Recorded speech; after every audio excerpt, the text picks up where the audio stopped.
Hi everyone, I know you're expecting Scott DeBoer, but my name's Mark, and I'm thrilled to host this episode of Give Me 5 to Stay Alive.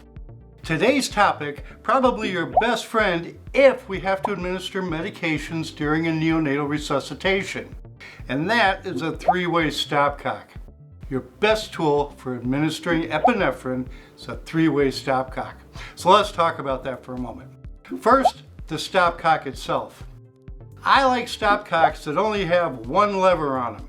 That's it. And the easiest way to remember this is whatever that lever is pointed to, that's off, which means everything else is connected. There's a fluid path everywhere except where it says off. So a single tab, three-way stopcock is best. I've seen some that had 2 tabs. I've seen one that had 4 tabs. It was like steering a boat.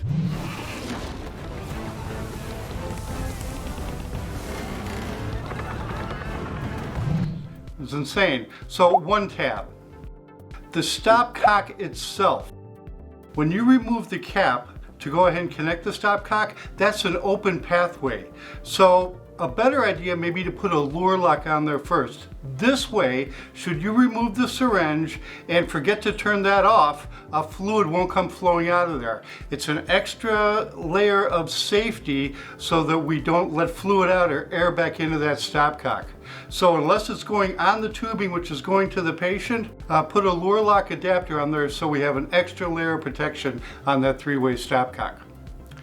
Now, if EMS brings the baby in, let's say they have an IO already in this kid, and you want to use the three-way stopcock to continue your medication administration, no problem. You don't have to disassemble everything. Clamp the tubing off and put the three-way stopcock on the closest port to the patient.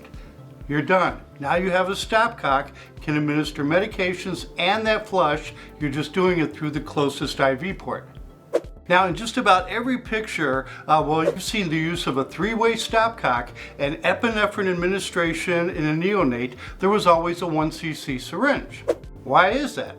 Well, because of the dosing parameters of epinephrine. It's always been 0.01 milligrams per kilogram, which is the same as 0.1 mLs per kilogram.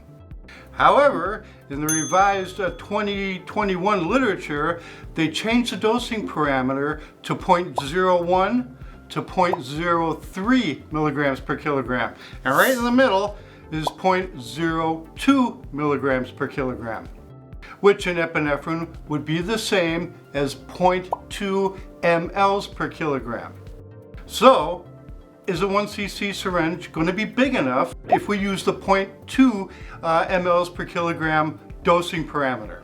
Well, I stink at math, but I figured it out.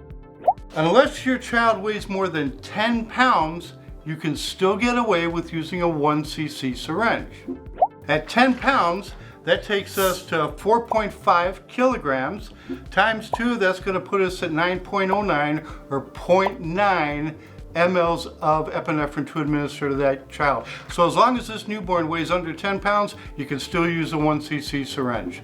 Now remember, after we administer that epinephrine, whether we're going into a UVC, an umbilical vein catheter, or into an intraosseous, say in the leg, we have to follow that drug administration with a 3 cc flush of normal saline to help push that drug to the heart so it can be effective.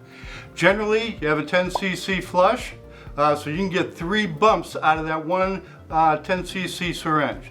Now, important to remember, after we administer the epinephrine, we're going to select our turn off to epinephrine on our three-way stopcock. This will connect our flush to the patient, and we're going to infuse 3 mLs of fluid to help push that drug to the heart so it can actually be effective. So, epinephrine, 3 mLs of flush immediately after to push that drug to the heart. 10 cc syringe, you can get 3 bumps out of it before you have to connect a new one. And if you connect a new one and you forget where the stopcock's at, it won't matter because you had that lure lock adapter on there to keep fluid from getting out or air from getting in. So this has been just a quick review of your best friend if you have to administer medications during a neonatal resuscitation. And that is the three-way stopcock. My name's Mark. It's been a thrill to host today's Give Me 5 to Stay Alive. Thanks for watching, and you'll see Scott in the next video.